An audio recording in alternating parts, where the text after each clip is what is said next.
Pokemon Ruby, Sapphire, and Emerald. By far, my favorite Pokemon game. The new additions of Gen 3, the snappy sound font, the beautiful pixel art, a very distinct region to explore, and the early 2000s nostalgia. However, despite my love of Hoenn, I've only ever played the GBA games, ignoring its 3DS remakes, Omega Ruby and Alpha Sapphire. And I'm gonna be honest, I've never played them until now, because I'm not a huge fan of newer Pokemon games, when the series made the jump from 2D to 3D. Whenever I saw gameplay, I always thought to myself how much better the GBA games looked in my opinion, so I never had much of an interest in playing them until now. On this long journey of mine making Pokemon retrospectives, I've covered every main series game so far, from Red and Blue to X and Y, remakes included, and ORAS is next, and plenty of you wanted me to cover it. I've heard from a lot of people that ORAS is the last great game in the series, and how it's actually better than the original GBA games. In fact, some say it's one of the best remakes of all time, while others have told me they still prefer Emerald. So, which is it? Is ORAS one of the greatest remakes of all time, a downgrade, or something in between? Well, let's find out. To begin, I have to say that the introduction is pretty faithful to the OGs. Look at this opening cutscene, it's just beautiful. And when we start a new save file, we get... Hold on, what's going on? Am I playing a hacked version where somebody dumped a Ruby Sapphire ROM? Oh, okay, I get it. The main character is just watching it on their device. Okay, honestly, that's pretty clever. So first off, we have the elephant in the room. The transition from the near perfect pixel art of the OG games to X and Y style 3D. When thinking of ORAS, it was always something I hated about it. Yet, now that I'm actually playing it, it's not so bad honestly. I still prefer the old 2D graphics, don't get me wrong, but there's a lot of benefits to be had. For one, characters that didn't have up-close battle sprites like your mom only had overworld sprites, which don't give you a good idea for how they look like. In ORAS, you get to see their designs in-game, in full, not to mention the added expressions and emotions characters get. It adds a lot of charm and personality, like with May or Flannery. Cutscenes are as well far more spectacular, such as when you first meet Steven and get to see this cave artwork, or when the super ancient Pokemon is fully awakened. Overall, sure, I like the pixel art of Emerald in battles and the overworld, but when it comes to character interactions, story elements, tense moments, etc., ORAS blows the original games completely out of the water. In battles, it's a little rougher. All the animations take a lot longer, and thus, fights feel longer. Not to mention that the 3DS struggles to keep a consistent 30 FPS at times, especially when new Pokemon are brought out. Battles just feel a lot more sluggish overall, and on top of that, like in X and Y, most trainers don't even have 3D models, such as gym leaders. I love the 3DS, It's my fourth favorite console of all time, but yeah, it's not exactly a powerhouse. Although Pokemon games past this still have a lot of similar struggles, but I don't know. In a lot of those cases, it was a lot less of the console's hardware's fault, and more of an instance of Game Freak just not locking in. Being a Gen 6 game, many more features from Gen 4, 5, and 6 have been added as well. TMs can now be used as many times as you need. Fairy types were added, the Shaking Grass Sneaky Sneak encounters, new Pokemon, and Mega Evolution. The Pokenavi has a few new features as well, utilizing the bottom screen. First is the Area Nav, a basic map on the bottom screen, although it is nice to be able to see where you are, without opening your inventory or using Fly like in some other games. Then there's the Trainer's Eye, the rematch option. I'm glad this came back, and honestly, I don't know why so many newer games don't have rematchable trainers. It's not quite as good as the Versus Seeker in my opinion, yet it's great nonetheless. It makes grinding money or training Pokemon much easier. The Dex Nav allows you to see the Pokemon of a certain route. Ones you've caught appear filled in like a sticker, while those you haven't appear as silhouettes. It saves a lot of time, being able to see which mons you have or haven't caught yet on a route, even ones on water, or ones that need to be fished. Easily one of the best features of the Pokenavi Plus. The Play Nav contains online or wireless communication features, along with nice little side modes. And lastly, the Buzz Nav, a news app that displays coverage of various ongoing events, kind of like Debs for Mario Sunshine. The Pokenavi Plus is a great upgrade, and it's a feature that makes you glad the 3DS has 2 screens. It works well and makes everything far more convenient. The XP share works as it does in X and Y, giving all Pokemon half the XP, even if you don't use them in battle. If you have it on the whole game, it makes your team so overpowered that everything becomes a complete joke. So unlike my X and Y playthrough, I only scarcely used it, like if I got a new team member, or someone was close to evolving. I did pretty good on this until around like halfway through the game, when I just wanted my Swablu to evolve and then I abused it. Then my team became super OP, so then I started to avoid like every single trainer I could, and my team was just too far gone at that point. I don't know how I always fall for using the XP share in modern Pokemon, I swear. I always swear that I won't use it. Then I just use it a little bit to make sucky team members grow faster, and next thing I know, my team members are like 10 levels above the average trainer, and the rest of the playthrough is like One Punch Man. Well, I mean, at least until I got to the Elite Four, and was now extremely underleveled, so yeah. The day and night cycle are back in full too, unlike the OG games, which were a step back from Gen 2. The lighting changes depending on the time of day, and search and legendary Pokemon take advantage of the clock as well. Also, it runs on the 3DS's internal clock instead of a battery, which is really nice. Although to be fair, the logistics of fitting a battery inside a cartridge thinner than a CR32 battery is not practical at all. Unless it was like one of those Game Boy Color cartridges with extra stuff in it, like, Kirby Tool and Tumble, or like Robopon, that one Pokemon knockoff.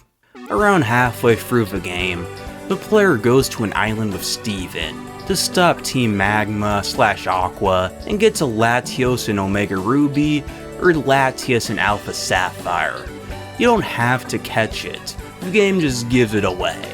I know some might complain about that being too easy, but considering the nightmare that roaming legendaries are, I'm not gonna complain about this change at all, especially with a new mechanic being introduced, Soaring.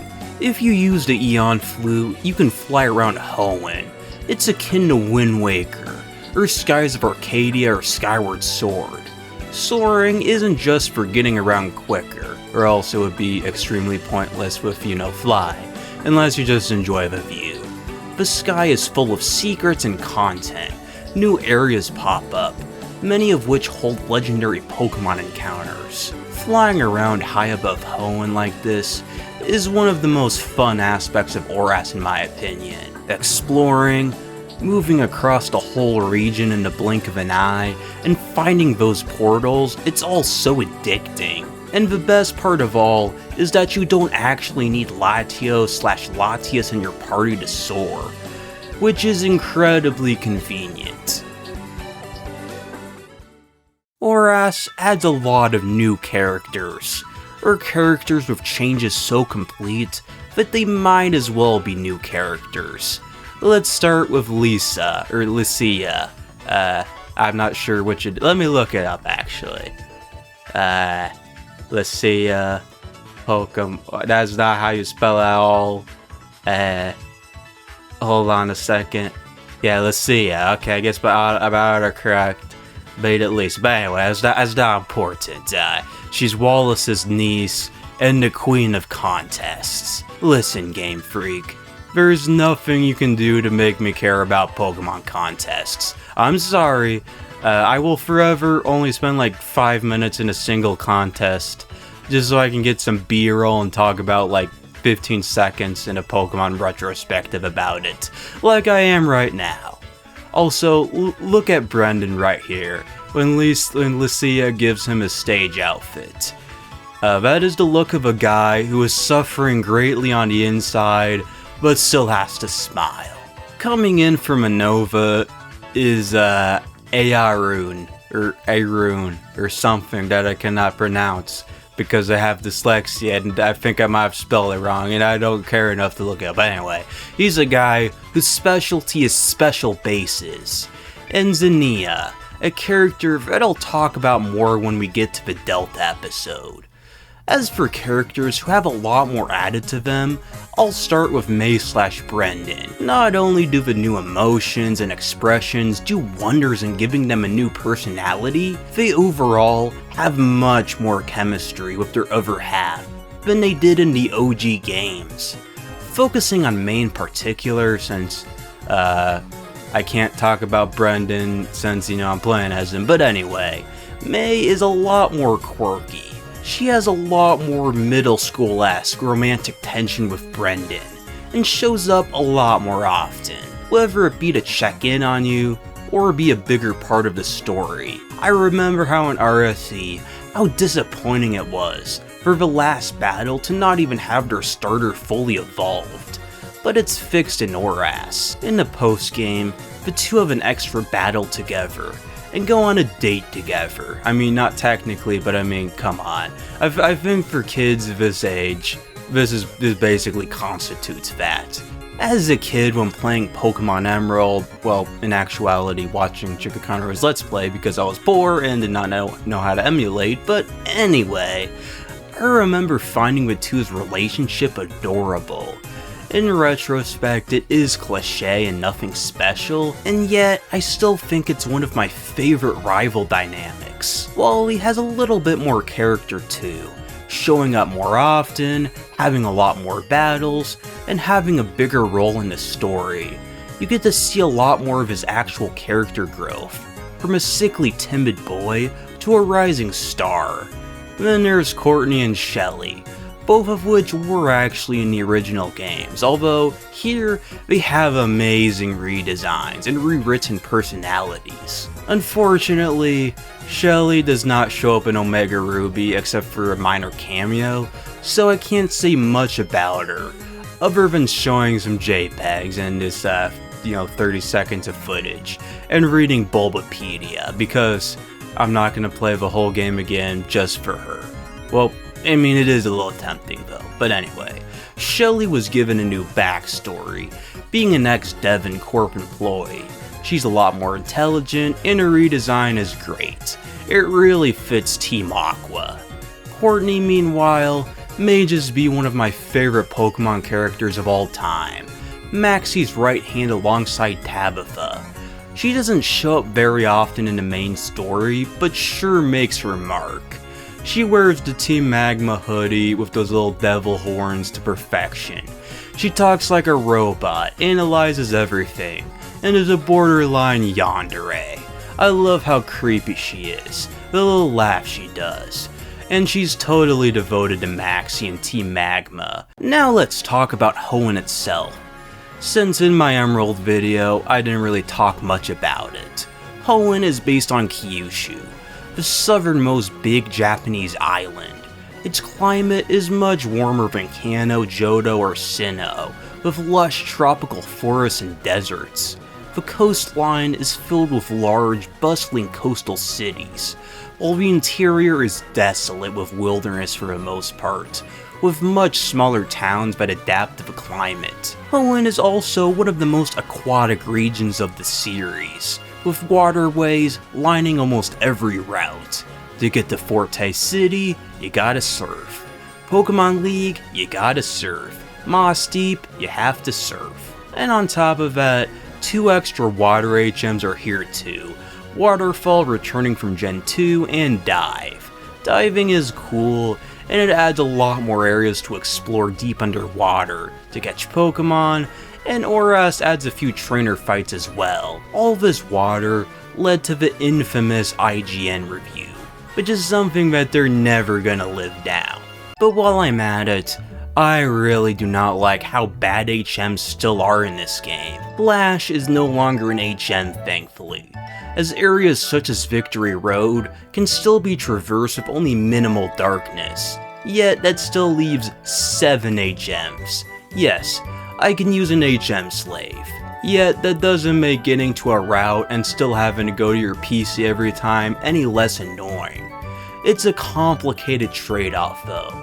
Hoenn would be so broken if you removed rocks or trees, and whole routes would have to be redesigned. Plus, it wouldn't even be until Gen 7 when HMs were done away with altogether. So yeah, overall, while it is annoying, I completely understand why they had to keep the number of HMs this way. One of my biggest gripes about ORAS is how many quality of life improvements and bonuses were stripped from Emerald. The Battle Frontier, Gym Leader rematches, areas like Mirage Tower, and most of all, the story.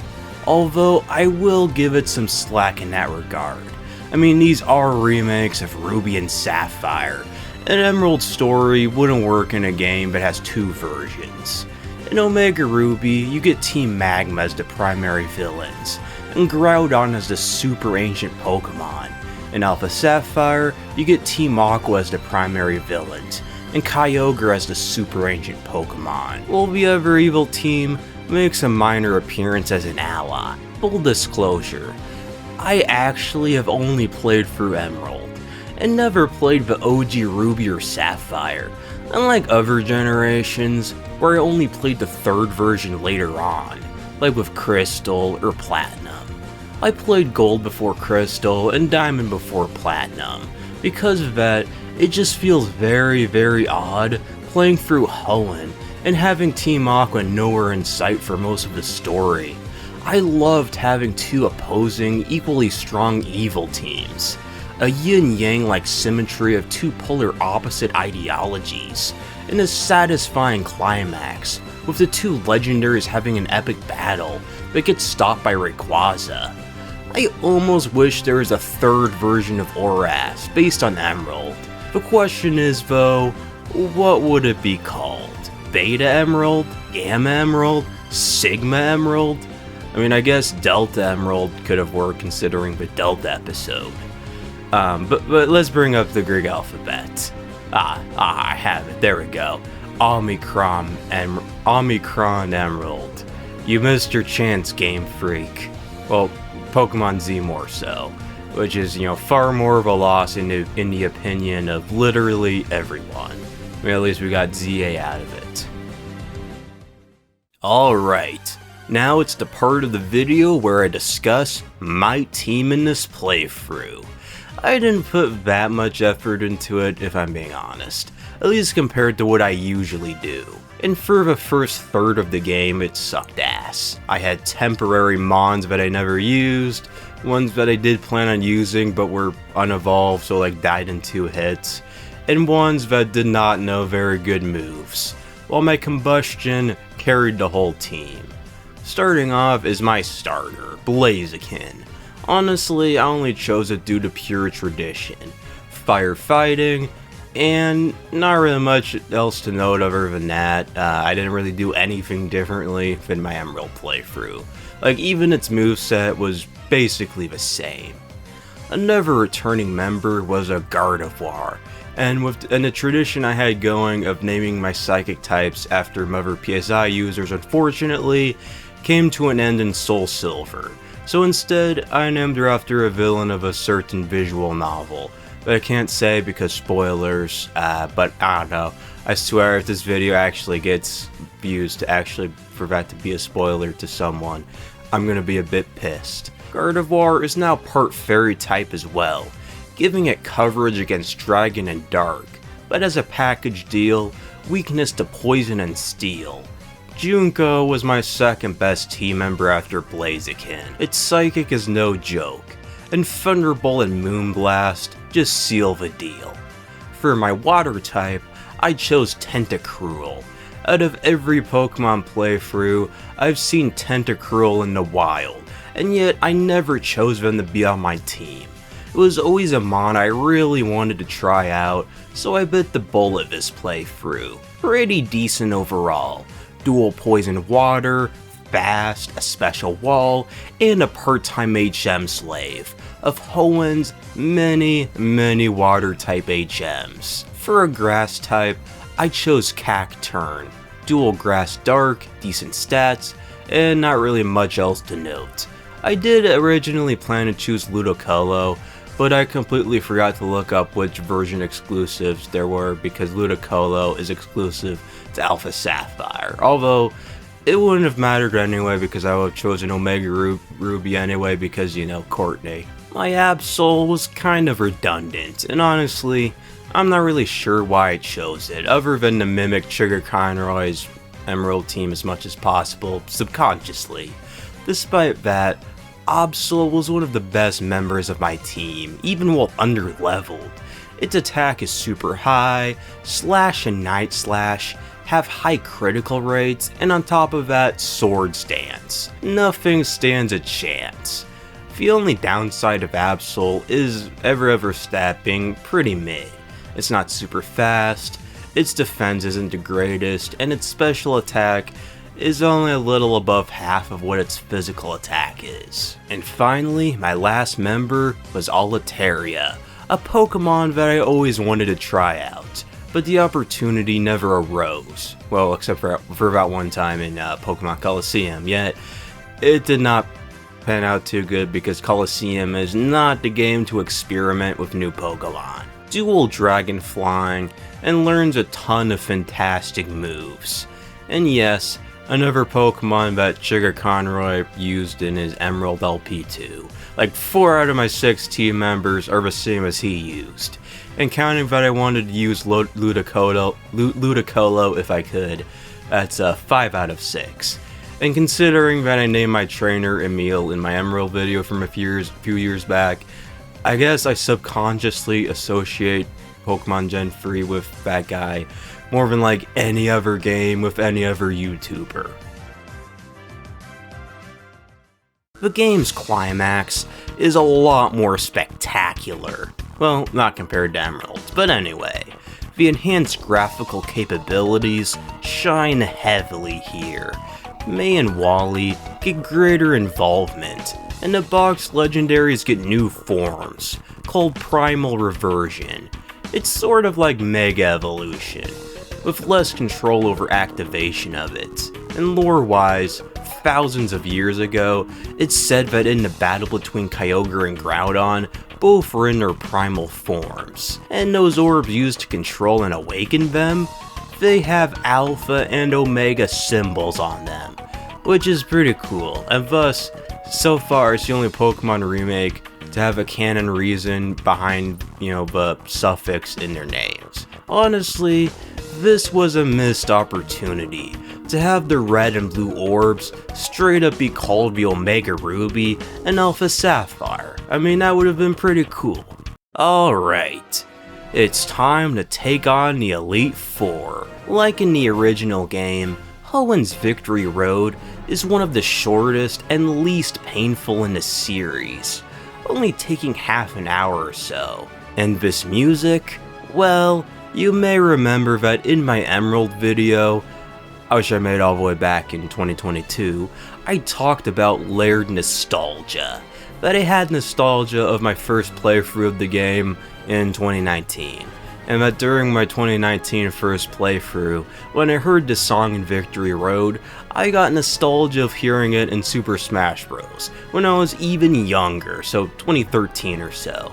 And then I also made a comment that in a couple years, that I'd probably have nostalgia of that time when I made the video. Well, it's now 2026, almost 4 years later, and I can indeed say that yes, I do indeed have a deep yearning for 2022.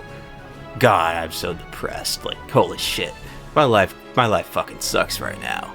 And it's kind of funny because I remember the time I made the Emerald video in 22, being a pretty tough time, you know. So it's like the Simpsons movie where Homer tells Bart, today isn't the worst day of his life, it's the worst day of his life so far. So, yay. Oh god. But enough of that. Let's just take them on. First, Sydney, a dark type Aussie. And man, does his hair look pretty bad, but he's pretty easy. Phoebe is next, and uses ghost types. And her room is haunted as fuck too. Like, what is this? What the hell is this? And why does it look like the camera angle here is from a ghost POV? She's a little harder than Sydney. My Absol would have sold her if it wasn't for Curse, so fuck you, Phoebe.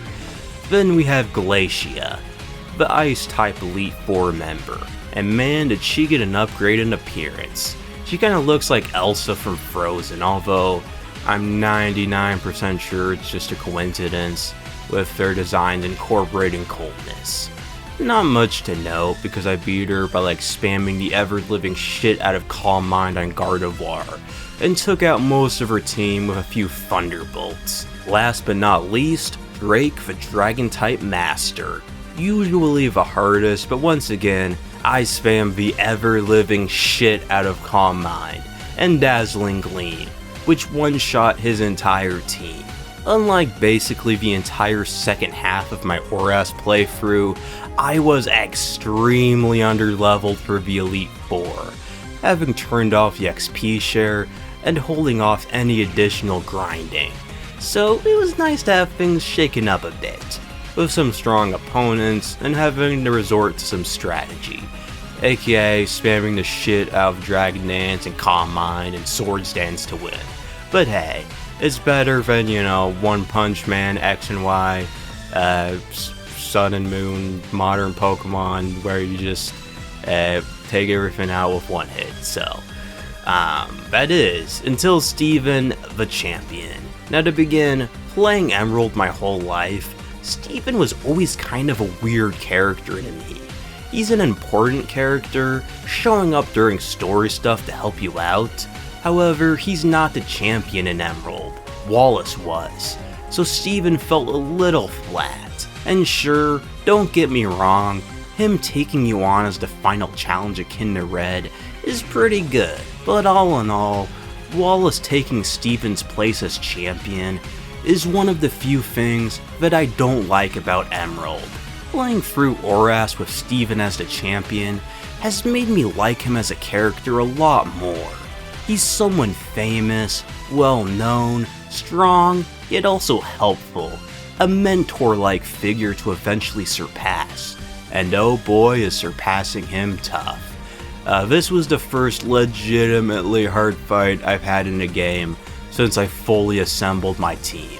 Most of his party isn't that tough until you get to his Mega Evolved Metagross. Fuck this thing, like holy shit. What a difficulty curve. None of my team could survive more than 2 attacks from it, or even 1 really. So what did I do? The same thing I did against him in Emerald. I just spammed revives and hyper potions because I was too deep in to just give up, even if I was underleveled to the point where no one could even get 1 attack in. This is what is known as the sunk cost fallacy.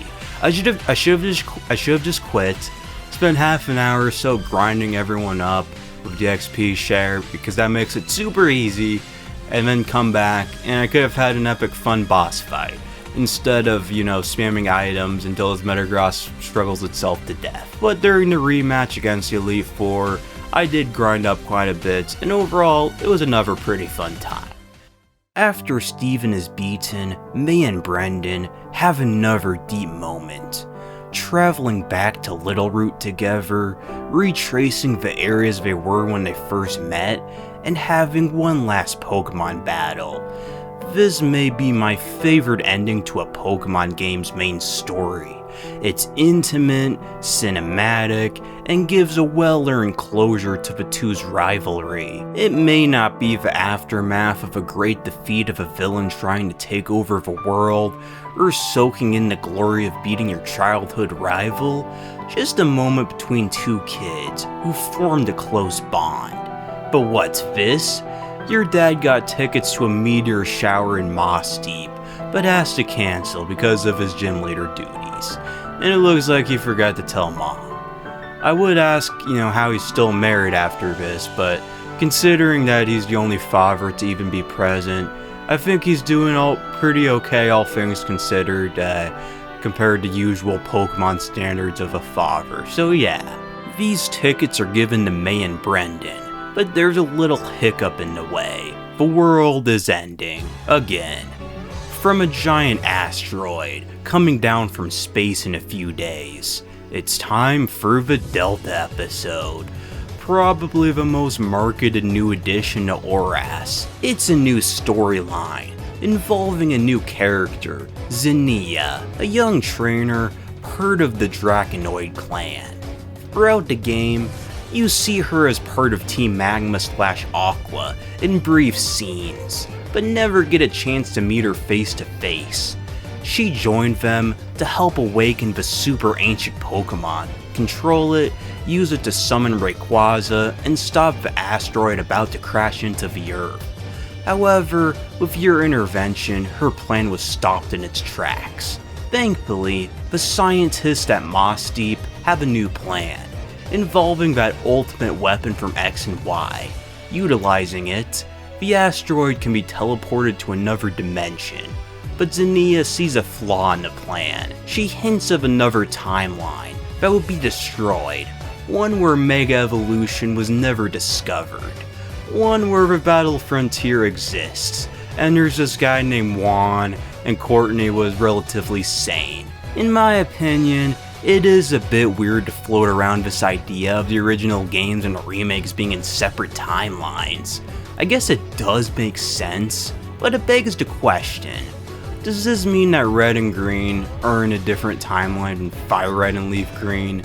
By that logic also, do later seasons of the Pokemon anime take place in separate timelines as well than the early seasons? I mean, it would make sense, but anyway.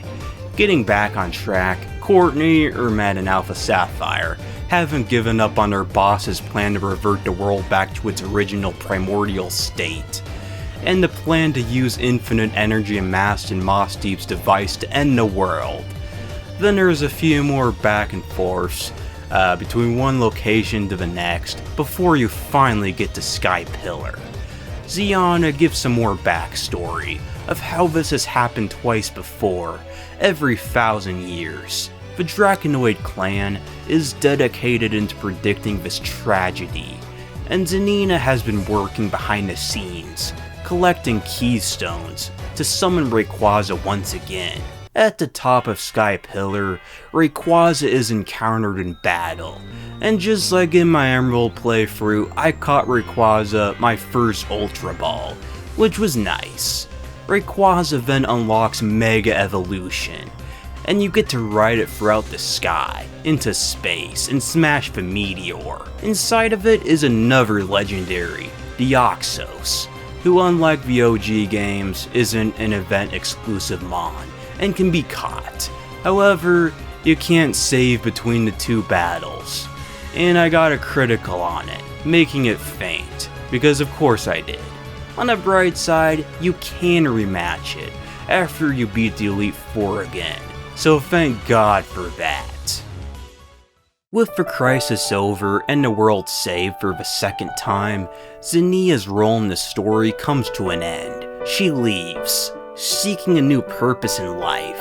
Courtney/Matt make amends with their boss, and May and Brendan finally get to go on their date together at the Moss Deep Science Center. Seriously, the romantic aspect of this is not subtle at all. Just listen to the remix of the rival theme playing. Their parents talk about how much their kids like each other. They walk home together. I mean, come on, they're pretty much a canon couple at this point. All in all, I will admit, the Delta episode was kind of disappointing. Not bad, and I did like it. I liked the extra content, but it took me less than 2 hours to complete. It doesn't add any new areas to explore, and it just has you bounce back and forth and backtrack to areas you already visited, fight trainers you've already fought before, and go on fetch quests. It's almost like some side quest in a story arc. The story aspect of it is cool, and Zinnia was a great new character to introduce, yet my expectations of the Delta episode were through the roof. I remember learning about it as a kid, and how it was the best thing ORAS added, and it just ended up being a 2-hour extra side chapter. As for the other post-game bonuses, first, Birch lets you choose from starters from other regions, and I love how it starts to mimic the beginning of the game, where you first get your starter, but it becomes increasingly comical, until you have to save Birch from his own wife. And then he says he misjudged the situation completely, but lets you keep the new starter anyway. Then there's all the bonus legendaries, which I have not even scratched the surface of. The Reggie Trio return, and can be caught once again, in the near exact same cryptic manner. If you catch all 3, you can catch Reggie Gaius too, a new addition from the OG games. After that are lots and lots of previous legendaries making a return. The Beast Trio, Ho-Oh and Lugia, the Emotion Trio, the Creation Trio, the Tau Trio, the Storm Trio, the Swords of Justice, Heteron, and Cresselia, which I didn't catch because it's kind of complicated to catch them. Anyway, the methods to catching them are a bit bizarre to say the least. Pretty much all of them are found in these portals near cities in the sky, and each have weird requirements. Like the Emotion Trio, a different one shows up depending on the hour in the day, plus you need at least 3 Mons of max happiness in your party. For the Swords of Justice, you have to have 3 Mons with max effort values, and a different one shows up depending on the day of the week. While to encounter the Beast Trio, the player needs to have either Ho-Oh or Lugia in their party, and a different one shows up depending on the minute count in the hour. It's almost like in Melee, where you have to clear Adventure, while clearing the first stage with the timer landing on a 2. It's not hard or even annoying per se, just bizarre. Some of these legendaries, such as Giratina, cannot be encountered unless you have 2 others in your party, in this case, Dialga and Palkia. However, only one of these is in each version of the game, so either you have to own both copies of ORAS and trade one over, or trade them over from an earlier game. While I also love Pokemon games having a variety in legendaries, too many of them reuse the same legendaries over and over to add extra content. The Cano Birds, the legendary beasts, the Emotion Trio, they show up so often across the series. And after a while, they kind of lose their specialness. Some of these games as well just have too many legendaries, to where they just feel like a chore to go through. I mean, there's 23 in ORAS, up to 32 if you trade between versions to catch them all. It's a bit excessive, although the fact that none of these are roamers, and it's a generous amount of extra legendaries, but the devs totally didn't have to add in for free, I wouldn't call this a bad addition by any means. I imagine there are tons of kids out there who only got to experience Ho-Oh or Giratina for the first time because of their additions in games like ORAS or Ultra Sun, Ultra Moon, and I'm happy they got to do so. And that was Pokemon Omega Ruby and Alpha Sapphire. Overall, I really liked it. I mean, it is a remake of my favorite Pokemon game of all time after all. It's a great way to play the Hoenn games. The graphics do a lot more for cinematic moments. Characters are better written. There's all the modern additions from Gen 4 to 6, such as Mega Evolution. There's all the extra content, like the Delta episode and new legendaries, and new mechanics such as Soaring. But on the negative side, so many of Emerald's great changes were left out. Gym leader rematches, the battle frontier, and the yin-yang conflict between Aqua and Magma. Graphically, like I've said, the 3D graphics are both better and worse. The sprites of Gen 3 were amazing, and alongside an average FPS of 60 FPS a second, battles felt so much better and faster paced. But for cutscenes, or just character interactions, the 3D models are infinitely better. And alongside the better depth of the writing, I never cared as much for characters like Steven and May or Wally as I do now. ORAS is a great way to experience Hoenn.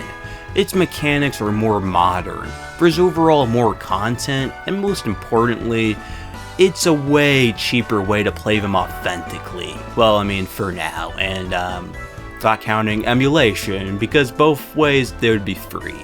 And I guess RSC is a little bit easier to emulate because you don't have to worry about 2 screens and the touch screens. But anyway, is it better than Emerald? Honestly, I have a hard time choosing. From a more objective point of view, trying to leave my Emerald bias behind, ORAS is better. But the one I like more? It's definitely Emerald. Out of the first 3 Pokemon remakes we've covered so far on this channel, RSC and ORAS are the most neck and neck in quality. Fire Red and Leaf Green completely outclass Gen 1. Heart Gold and Soul Silver are a lot better than Gen 2, but ORAS only moderately better. And so far, it's the game the biggest section of the fanbase straight out prefer the OG games to. And this is a trend that will continue into the next remake, whenever I get to that, which at this point will probably be like 7 years from now at the rate I'm going. Speaking of which, apologies if this video is a little off, and I know there are a number of things I did skim over, and my voiceover is pretty terrible. Even worse than usual, there's a lot of things I know I mispronounced. I keep talking over myself. For one, it is like over 100 degrees while I've been recording this, and it has been like 6 months since I made a video. And most importantly, I have been dealing with probably the worst depression of my entire life. As I stated earlier, it's really hampered my ability to do pretty much everything, and this video almost didn't come out. I don't know if I'm actually gonna consistently make YouTube videos again, honestly. These videos take a lot of work to make. And also in some ways, I don't think YouTube is that good for my mental health overall. I'm not gonna promise any more videos, or cover games that people want me to cover until I'm ready to from now on. I may eventually get to Sun and Moon, but I'm not gonna promise that. I would really appreciate it though if you guys could like the video, subscribe, leave a comment below, all that good stuff. The YouTube algorithm is pretty bad lately, and my channel's algorithm is pretty much fucked at this point. So it would go a long way if you guys could do that. Sorry to end this video on a pretty down note. I just wanted to get that all out, and just let you guys know what's been going on. I wish you all a great summer, and hopefully I'll see you guys again.